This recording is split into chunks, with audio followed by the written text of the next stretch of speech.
జై బాన్సువాడ, జై తెలంగాణ, జై ఫిదా. ఒక సినిమా చూస్తున్నప్పుడు తొలిసారి గర్వంగా అనిపించింది.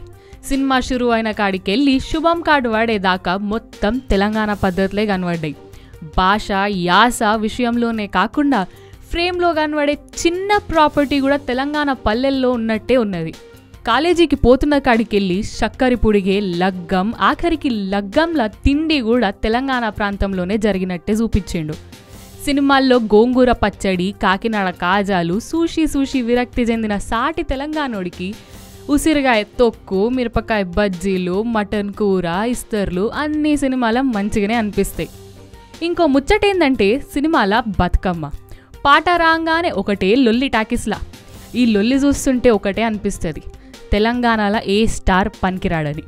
తెలంగాణ బ్యాక్డ్రాప్ల సినిమా అంటే కేవలం ఆకలి సావులు, దొరల ఆధిపత్యం, నిజాం సర్కార్ ఆగడాలు, నక్సలిజం సమస్యలు చూపించడం మాత్రమే కాదు, మా దగ్గర కూడా మంచి కుటుంబాలు, ఆప్యాయతలు, సంస్కృతి అన్నీ ఉన్నాయని చూపించింది సినిమా.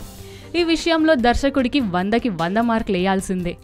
ఇక నటీనటుల విషయానికి వస్తే ఈ సినిమాకి హీరో, హీరోయినే అబ్బా ఏమన్నా చేసిందా, అచ్చం తెలంగాణ పోర లెక్కనే చేసింది. ఆ లేడీ పిల్ల లెక్క దూకుడేంది, ఆ పంచులేంది అన్నీ బరాబర్ చేసింది. తెలంగాణ యాసల సొంతంగా డబ్బింగ్ చెప్పుడంటే మజాక్ కాదు, కానీ ఈ పొల్ల ఈజీగా చెప్పేసింది. ఇక పాటలు కూడా మంచిగానే ఉన్నాయి. బాన్సువాడ లొకేషన్లు కూడా అద్దిరిపోయినాయి. అమెరికాలో కూడా మంచిగా చూపించిండు దర్శకుడు. మధుప్రియ వాడిన క్రీమ్ బిస్కెట్ పాటనైతే మస్తున్నది. హీరో గురించి పెద్ద గొప్పగేం చెప్ప, ఎందుకంటే ఈ సినిమాల యాక్షన్ చేసుడు ఆయన అదృష్టం, మంచిగానే చేసింది. ఇక మన ఊరు బాన్సువాడ పేరు పెట్టి మన బాన్సువాడ ఆడపడుచులను కూడా మంచిగా చూపించిండు. మన తెలంగాణలో ఇంత మంచి సినిమా తీయవచ్చని చెప్పిన సినిమా ఇది.